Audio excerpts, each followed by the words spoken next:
Welcome back to the Explainer. Okay, today we're going to slow things down just a little bit to focus on something, well, honestly, something truly special. We're unpacking a brief but incredibly evocative journal entry published on May 30th, 2026. It's a perfect example of how a simple, everyday document can capture a really complex human experience. I absolutely love taking source material like this and breaking it down visually. So let's set a deliberate pace today, take a deep breath, and walk through this memory together. Right out of the gate, the author hits us with this subtitle, A Random Walk Through Time. And wow, doesn't that just perfectly establish a reflective mood? What starts out as a literal, physical walk down the street transforms into something entirely different by the end of the entry. It's a great reminder of how an ordinary, totally unassuming day can unexpectedly turn into this profound personal journey. Section 1. An Unplanned Photographic Journey. Okay, let's dive into this and look at the physical catalyst that kicked off this whole reflection. So, the context behind this walk is actually really fascinating. The author, who signs off simply as Ang, notes that it's been a long while since they wrote anything about photography. In fact, this entry is officially titled Notes on Photography Part 235. Think about that number, 235. That tells us this is a deep, ongoing passion, which makes this specific return to the craft feel really special and noteworthy. You know, this wasn't some grand, pre-planned artistic expedition. Actually, it started super simply. First, Ang notes they've been getting more physical activity lately. Pair that with some absolutely lovely, sunny weather today, and well, it naturally leads to action, a simple stroll around the city.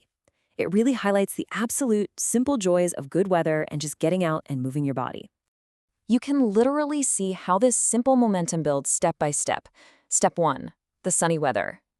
Step 2, physical activity.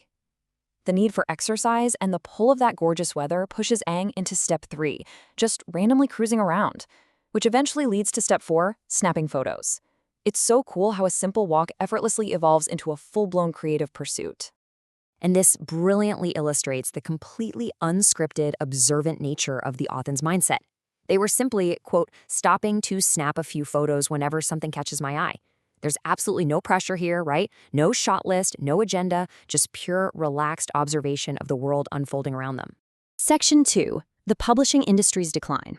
Here, our tone suddenly shifts from an energetic physical walk to a moment of really careful observation. While out in the city, Ang suddenly notices these two conflicting realities sitting side by side. On the left hand, you have the openly acknowledged, long-declining book publishing industry. But then, right next to it, completely define that trend, are magazines from our school days that are somehow still surviving on the shelves. It's a massive contradiction just sitting right there in the cityscape. Seeing these surviving magazines leads to a very specific and honestly very fair skepticism from Ang. Will they last in the long run? It's a fantastic question to ponder right alongside the author. Can these physical artifacts truly survive long-term in an industry that we all know is otherwise fading? So Ang experiences a really nuanced emotional state right here. On one level, they're genuinely glad that some parts of the print publishing industry are holding on. But that gladness is immediately mixed with realistic doubt about their permanent future. It's this incredibly bittersweet observation about the things we all grew up with. Section 3. Walking down memory lane. Now, we take the focus away from external observations and move entirely inward for this final phase. So, the crucial point is, this simple, everyday encounter unlocked something incredibly profound.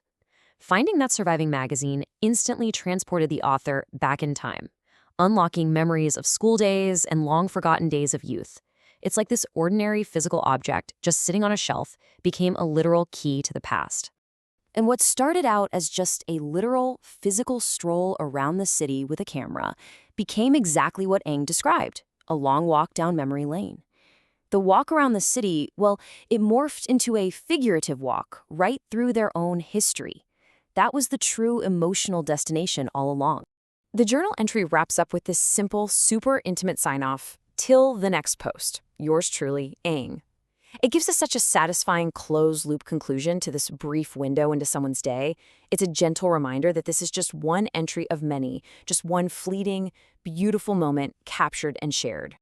To wrap up our explainer today, I want to leave you with a provocative question. What everyday objects trigger your own walk down memory lane? Seriously, think about Eng's magazine. What is that completely ordinary physical object for you that instantly transports you back to your youth? Thank you so much for joining me on this explainer. Keep looking out for those small things in your daily life that might just take you on your own random walk through time. See you next time.